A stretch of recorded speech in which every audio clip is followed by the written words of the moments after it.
This is the Real Influencers podcast, real influence for real estate agents.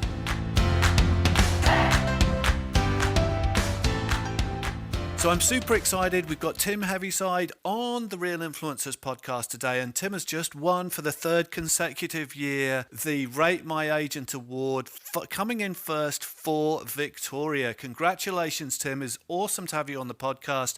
First question, just to get everything started, how did you get into real estate? What was the thing that happened that got you into real estate? It's a fair question. So thanks so much for being on the show, firstly. The moment for me happened when I was already in sales as a travel agent, and I'd gone to a certain level of being a successful travel agent in sales. And I had a sales rep come in one day and speak to us from a company called Club Med. Have you ever heard of Club Med? I'm familiar with Club Med, yeah, absolutely. Yeah, all inclusive. And this guy came in and he said, I'm leaving the travel industry. I said, where are you going? He goes, I'm going to be a real estate agent. I said, why? And he said, oh, because, someone told me they get paid $100,000 a year. I said, no. He said, yeah. And I thought, well, that's not bad. So I guess that was sparked my interest. And then my brother had been in real estate, my oldest brother, for a short amount of time. So there was something there. And then all of my friends said, you'd be great in real estate. So they gave me a lot of encouragement. But the catalyst for me, Marcus, was when Ansett went down. I lost my job because I worked for Ansett effectively. And then I instantly got into real estate. So that's what happened. That's close to 18 years ago now. And the pivotal moment for me to be able to go from just really working as a slog, and I often find it as if you're pushing a big rock up a hill and you're trying to get momentum, and you get a listing and then you try and sell it, and then you try and get another listing and try and sell it, the silly rock keeps stopping and you lose momentum. And the pivotal moment for me to get momentum happened, I guess, three things. I worked it out. One is that I had to really believe in myself, and you get a lot of trust and confidence around that. The second is I had to surround myself with really successful people and learn from them, which I did. And the last thing is I just really went and attacked appraisals, and I just built a huge contact list. And from there, I was able to reach a goal, which was to be the number one agent at Fletcher's, and then reach a goal, which is to write $1 million in GCI, and then to reach a goal to win this award, that type of thing. And I've always been very goal driven. Awesome. That's fantastic. Thank you, Tim. So would you say if you had one thing that was really the secret to your success, what would you put that down to? I would say intensity. So intensity is a good word. Just being involved in the moment. So if you're at home, be at home. If you're at work, be at work. If you're prospecting, prospect.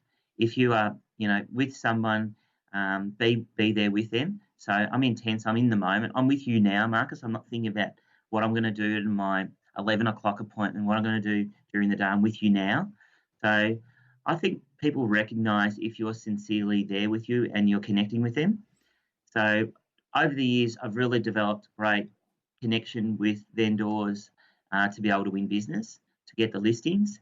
So I've always had an acute ability to be able to connect with vendors in living rooms. Is there I hate to do this, but is there a tip you would be willing to share? I think being present with people is so important, and I think people pick up on whether or not you're present or whether or not you're formulating the answer to the thing they're talking about. And it's an art, it's a skill. Being present and in that moment and having that intensity is a skill. Is there a tip for people that maybe haven't developed that yet, where you might have started, where you just did one thing to develop that intensity? Sure. So I think to get connection with a vendor, you do have to ask questions, ask pertinent questions about them, understand what's important to them. Anyone that goes on a listing presentation with me is often surprised how little talking I actually do in the listing presentation. I ask questions, I get information. I'm really providing a solution for their needs, and you have to know what their needs are by asking questions, and then keeping connection by keeping them involved in the process, as well as sometimes being a little jovial. So if the moment's right, tell a little joke. It creates connection. And I guess my little secret, if you want, is to be a bit childlike. What do you mean by that? Childlike is drawing for me. So I draw a lot in my listing presentations. I'm always drawing, explaining things visually so people understand exactly what they're doing. So I keep it really simple, not to the point of being super basic, Captain Obvious, but I draw a lot of timelines. I explain things visually, so people can really understand. And when they do, they generally connect with me. That that is a brilliant tip. So I've been a trainer and a coach for over 10 years. And one of the things I realized really early on is I always draw stickmen. And they're very rudimentary, pathetic pictures, right? But I'm in a training environment, and what I'm doing in that moment is, when you think of a stickman, what time period in your life did you first start to see and draw stickmen? When you were in school, when you were learning, right? So I'm unconsciously taking them back to that point by just drawing a stickman, because they're learning something that they need to get a handle on to be more successful. So I Mm. realized I could do that.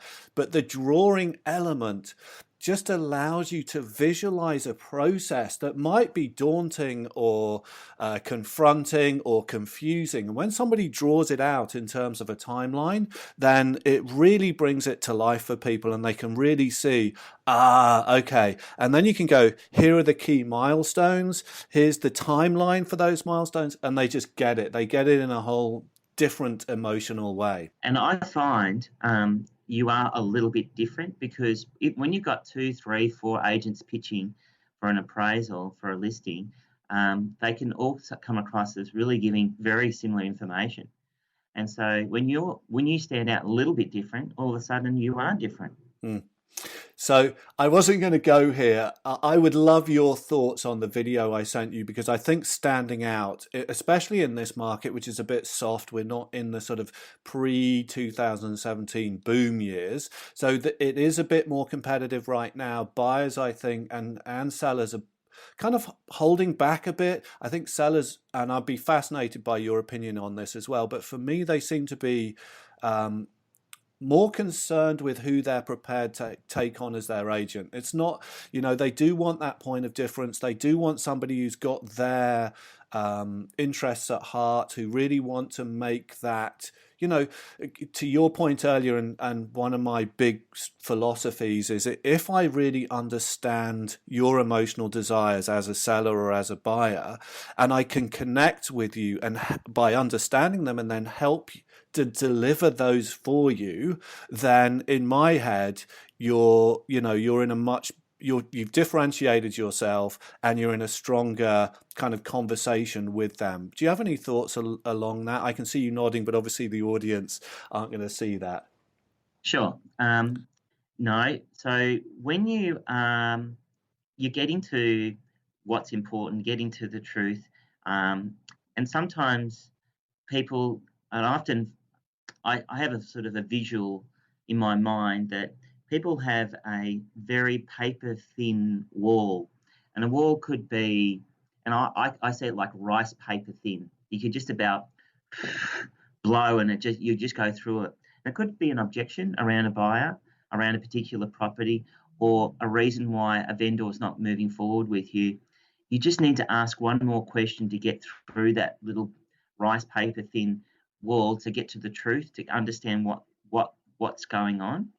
So to give you an example, in terms of listing presentation, and understanding, because look, I find there's really 3 types of vendors out there, 3 types of vendors. One vendor, no matter what you say, no matter what you do, what you've done, and what you can demonstrate, they're going to use you, and they're just going to shop around, and at the end of the process, you're going to be okay, even if you gave 5 out of 5 stars. They'll never give you 5-star rating. They may not even give you a rating. They're just going to move on to the next person.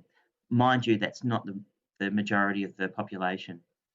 The second bucket of people is the majority of people who can be influenced, and they can be clients for life, and they can be very much won over very quickly and easily by demonstrating skill and providing great service. And the third bucket are people that are always going with you, no matter what. And they say these things. They say, well, you're the expert. That's why we got you in. Yeah. You're going to need these. What are these? They're the set of keys because you're going to be selling it. Yeah. So that they are not the majority of people either, but you've got to recognise who these people are. So some people in my world is that you're really dealing with the main majority of people that can be influenced. So sometimes people might be listening to this podcast and saying, yeah, but that wouldn't work on my vendor. Nothing would work on that vendor. They sound like, there's a saying, Marcus, you can't fix stupid. No, nothing would have worked. There's no podcast, there's no miracle gift from God that's going to be able to change someone that's just a moron. But for the majority of people, they're not. They're actually quite reasonable, nice people. So getting back to your point about, what skills that you can portray and deliver as an agent, I keep coming back to asking good questions, listening, try and deliver on what they are wanting by actively listening. Now, when you said what they want, do you mean their emotional desires, the things that they want to fulfill emotionally, or are you going, no, the 4-bed house? Because for me, there's a slight difference between the features approach and the connecting emotionally with people. Statistically, I know that people buy, number one, price point, number one, 2, mode of accommodation, and 3, location. So often, it's bantered around saying location, location, location, but it's not. It has to be in a certain price range.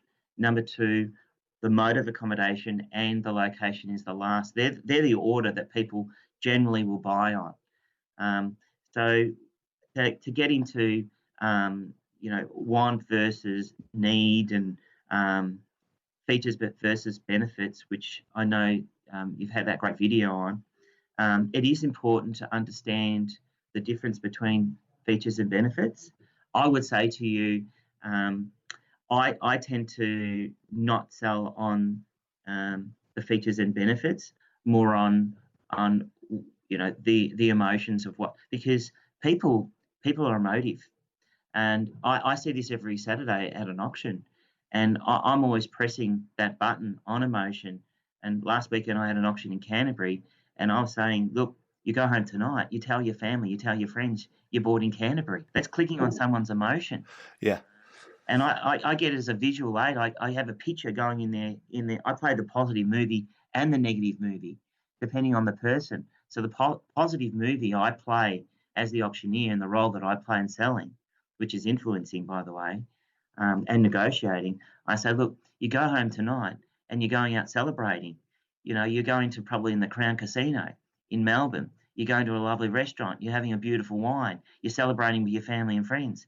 What's the alternative? The alternative, you go home, you're miserable. You're on your phone. You're scrolling through your phone. What else is like this one in Canterbury? There's nothing.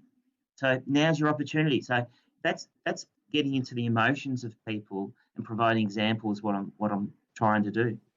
That, Tim, is absolute gold dust. Thank you.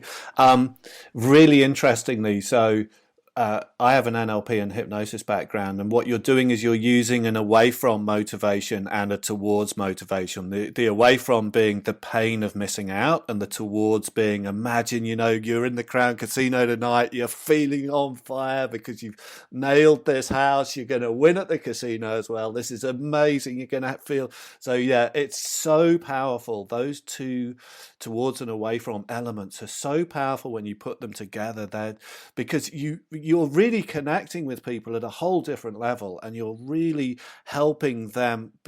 So the visual thing comes back again and again. And actually, I had a mentor when I first got into this, and he said something really interesting. He said, I design my presentations around the visual pictures I want to install in people's minds.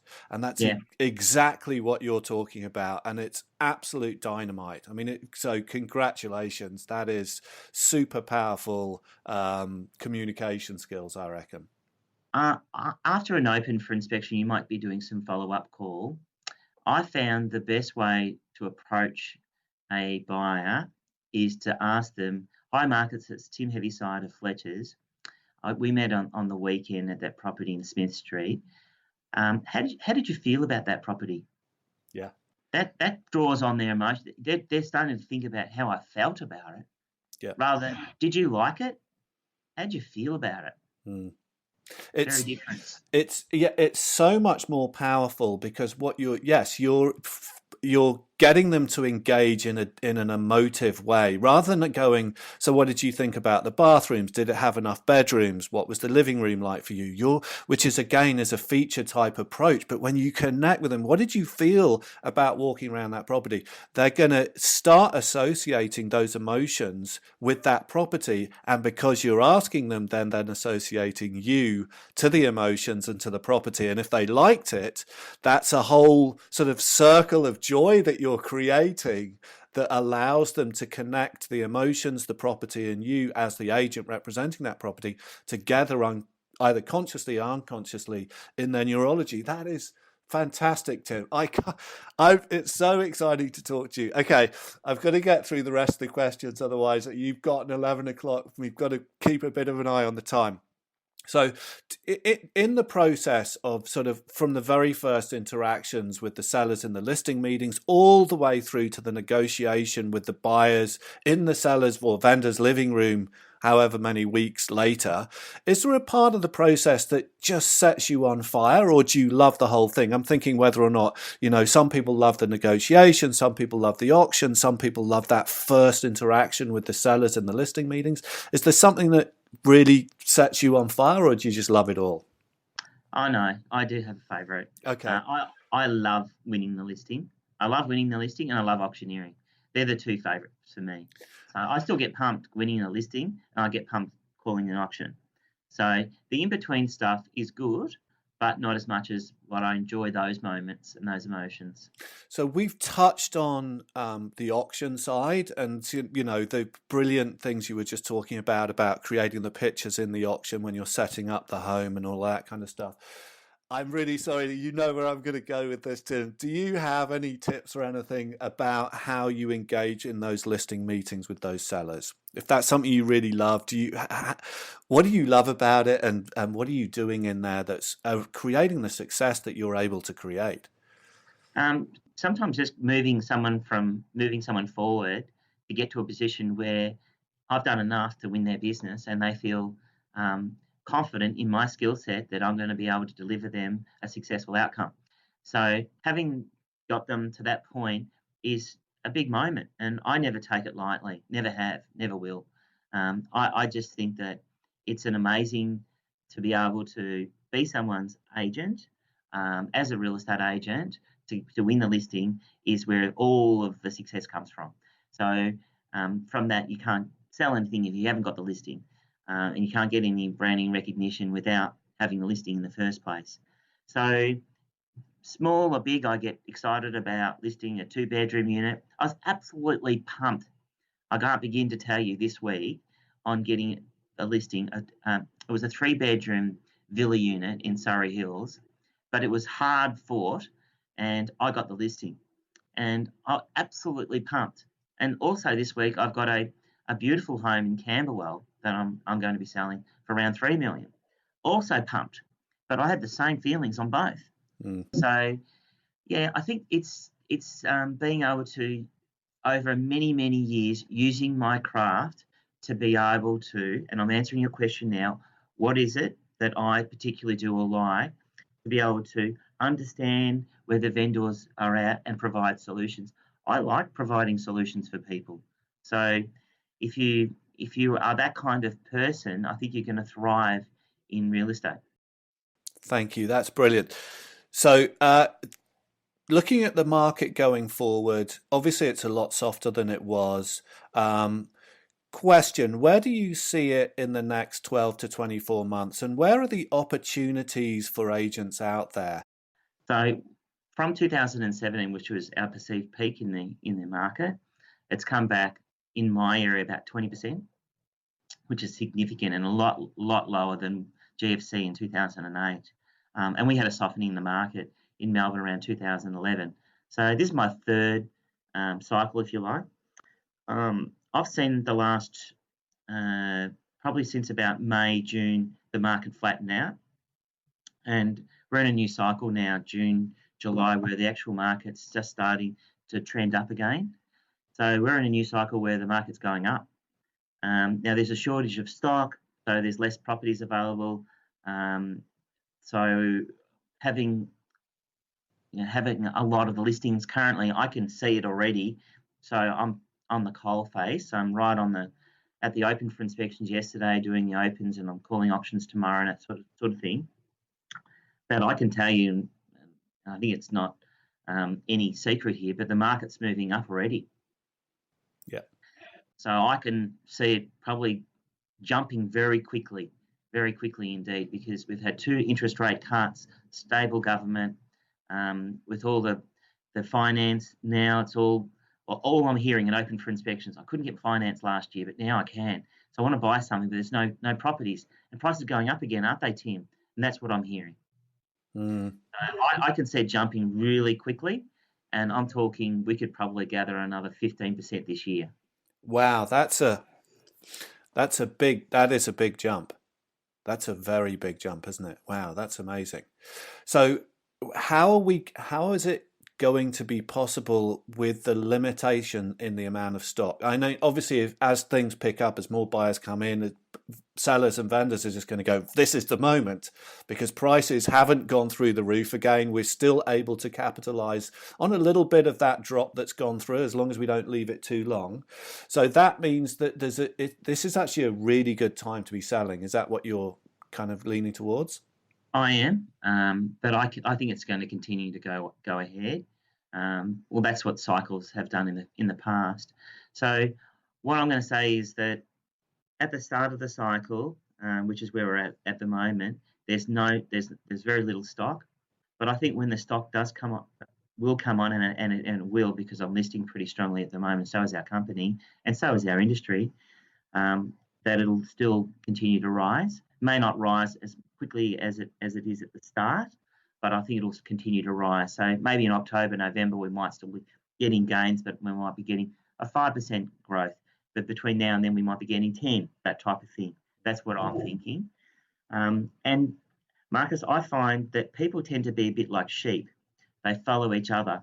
If the advertising in the paper says, "Oh, the market's good. It's a good time to sell now because the market's good," people go, "Oh, George, yes, yes, Gertrude. Well, the market's good. Let's get the agents over and sell our house." And you know, they tend to follow each other. And so I think we're getting a huge volume this year, because we just didn't have the volume last year, and we didn't have the volume this year. So there's a bit of pent up demand for sellers to sell. And there's a lot of people that didn't sell last year, Marcus.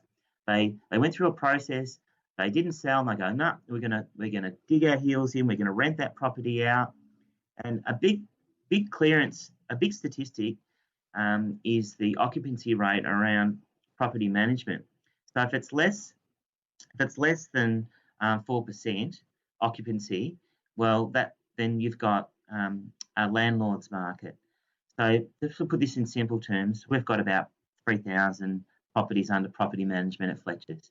For a long time, our occupancy rate was less than 1%. So at any point in time, we had less than 30 houses or properties we could let to anyone at any stage. Less than 30. At the moment, it's gone up to 3.5%. So we've got close to around 100 properties you can let at the moment, because people are not selling them, they're renting them. So that's throughout our whole industry. So what that means is, once you get over 4% occupancy, what happens is it turns into a tenants market. So we're very close to that, which we've never seen for a long time. But as this this happens, what happens, these leases finish at 12 months. And then the sellers go, you know what? Now's a good time to sell. So now I'll sell it. I know I had a tenant in there for 12 months. Now I'll get the agent back in or someone else and I'm going to sell it. And that's where I think the volume will come on. Tim, thank you so much. That was absolutely brilliant. And thank you for sharing your insights into how you've become so successful, giving us a little glimpse into your brilliance there. Thank you so much. Ladies and gentlemen, Tim Heavyside. Thank you, Tim. Have an awesome day.